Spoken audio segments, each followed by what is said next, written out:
المتقین سید المتقین خلیفۃ المسلمین امیر المومنین خلیفہ اول یار غار یار مزار افضل البشر بعد از انبیاء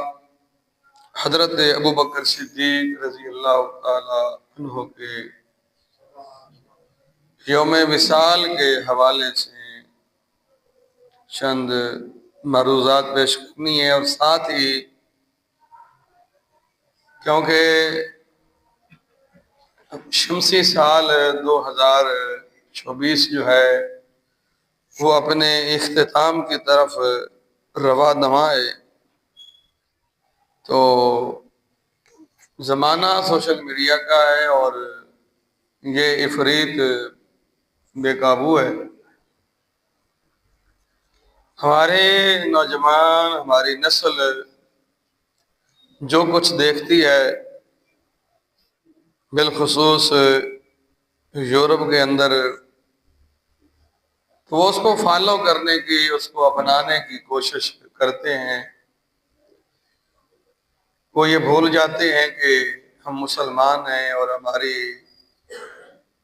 روایات، ہماری تہذیب، تمدن، رہن سہن، اخلاق و کردار، خصائل دوسرے لوگوں سے ہٹ کر ہیں، مختلف ہیں۔ ایک مفہوم آپ ذہن میں رکھیں کہ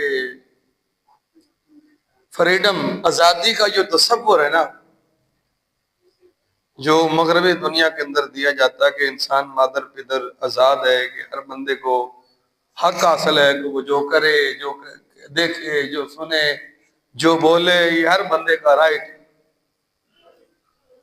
یہاں یہ بات ذہن نشین ہے کہ جس بندے نے،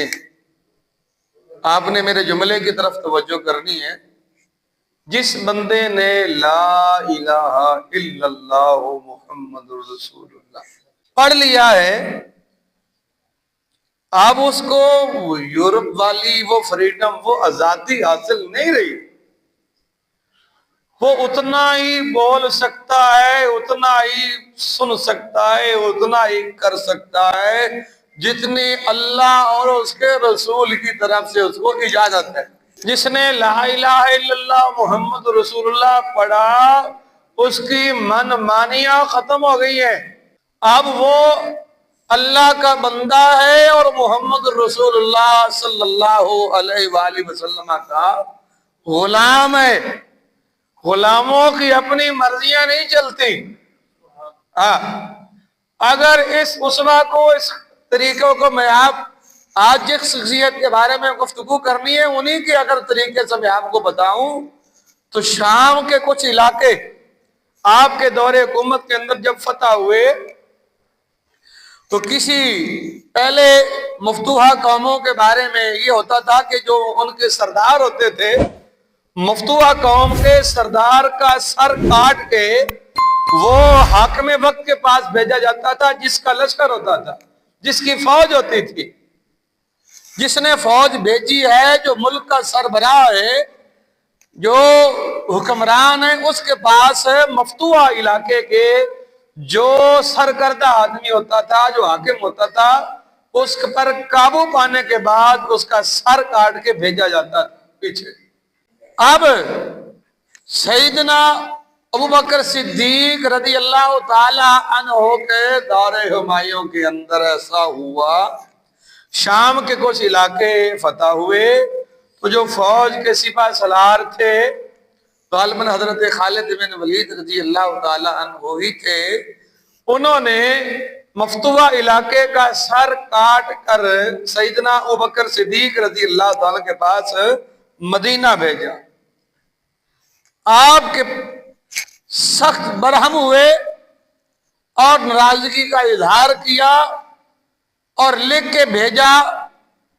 انہوں نے کہ یہ آپ نے کیا کیا؟ آگے سے جواب آیا کہ سارے فاتح اپنے مفتوحوں کے ساتھ پوری دنیا میں یہی کرتے ہیں، ہم نے کوئی نیا کام نہیں کیا، تو حضرت ابوبکر صدیق رضی اللہ تعالیٰ نے، اس وقت دو ہی طاقتیں تھیں جو آپس میں اکثر بھڑتی رہتی تھیں، فارس اور روم، یعنی ایران اور روم۔ حضرت ابوبکر صدیق رضی اللہ تعالیٰ نے آگے لکھ کے بھیجا، فرمایا کیا ہم اپنی اسلامی روایات کو، اپنے خصائل کو، اپنے کردار کو روم اور ایران والوں کے حوالے کر دیں گے؟ فرمایا ہماری زندگی کا مقصد ایک ہی ہے، وہ محمد رسول اللہ صلی اللہ علیہ وسلم کے دین ہے، بس۔ فرمایا لہٰذا آئندہ کسی مفتوح بندے کے ساتھ یہ فعل نہیں کیا جائے گا، ہم وہی کریں گے جو اللہ اور اس کے رسول کا حکم ہے۔ اللہ اور اس کے رسول کے حکم سے ہٹ کر کلمہ پڑھنے والا اپنی من مانی نہیں کر سکتا۔